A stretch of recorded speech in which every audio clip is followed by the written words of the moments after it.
SpaceX's Starship is well on its way to reach orbit this year. With a potential payload capacity of more than 150 metric tons, Starship will be the most powerful launch vehicle ever developed by humans. But if SpaceX wants to put astronauts on Starship for an extended period of time, things become much more complicated. Life support systems add weight and complexity to the vehicle. Astronauts need places to exercise and sleep, air to breathe, and water to drink. And if Starship is supposed to send humans to Mars, then the high radiation environment of deep space and the surface of Mars can end up being a huge hurdle for SpaceX. You may have already read exaggerated articles about the high radiation that the astronaut will suffer during a trip to Mars, and how it can potentially lead to serious risk of cancer, radiation sickness, and even brain damage. So in this video, we'll try to understand radiation and its risks, calculate the total radiation that an astronaut would absorb during a Starship's Mars mission, and finally, discuss some potential solutions for this radiation problem. So without any further ado, let's get started. Radiation at its most basic is simply waves or subatomic particles that can transport energy.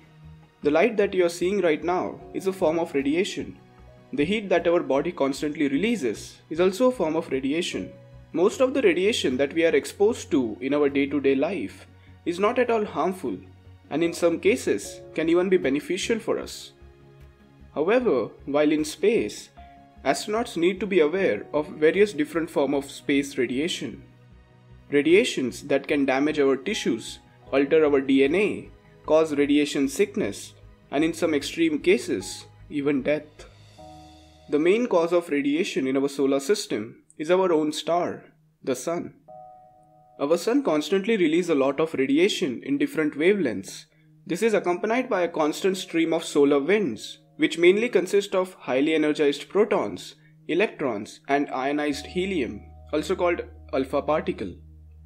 These particles and wavelengths can be harmful to humans as it is, but every so often, powerful events occur on the surface of Sun, called solar flares and coronal mass ejections. If such a coronal mass ejection was aimed at our astronauts without much radiation protection, they can potentially suffer from some serious radiation sickness. Even though solar radiation is a problem, this is not the biggest cause of concern for our scientists. There are some other particles that are moving around in space which are even more energetic than solar radiation. These are called galactic cosmic radiation.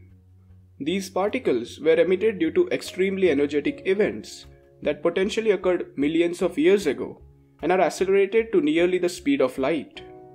This galactic cosmic radiation consists of highly energized protons, alpha particles, and even ionized heavy elements like uranium.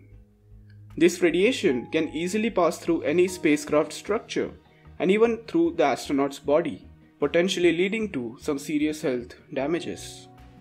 Luckily on Earth, we have some really good natural protection from these harmful radiations. The Earth's magnetic field deflects all these particles and stops them from entering the atmosphere. And even if some of these particles slip through this natural defense, our atmosphere is thick enough to stop these particles from causing any serious damage. So by now I hope you have a good understanding of the types of radiation that Starship will need to protect the astronauts from during a mission to Mars. So now we are entering the fun part of this video. We'll calculate the estimated total radiation exposure that an astronaut will be subjected to during a complete Mars mission. But before we do that, we need to take a look at NASA's lifetime radiation exposure limits for astronauts. Radiation is usually expressed in sieverts. As you can see here, the lifetime exposure limits are different for different genders and age groups. Something interesting that you might have noticed here is that the younger astronauts have lower exposure limits as compared to their older counterparts. This is because younger astronauts have longer life ahead of them, which means there are more chances of radiation-related health issues to crop up in future, hence the lower exposure limit.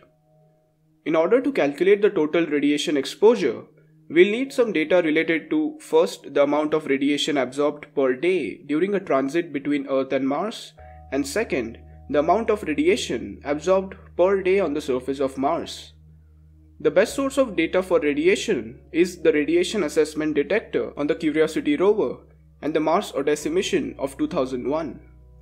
Based on the data gathered during these missions, it is estimated that an astronaut will absorb 1.84 millisieverts of radiation per day during a transit between Earth and Mars, along with 0.64 millisieverts of radiation per day on the surface of Mars.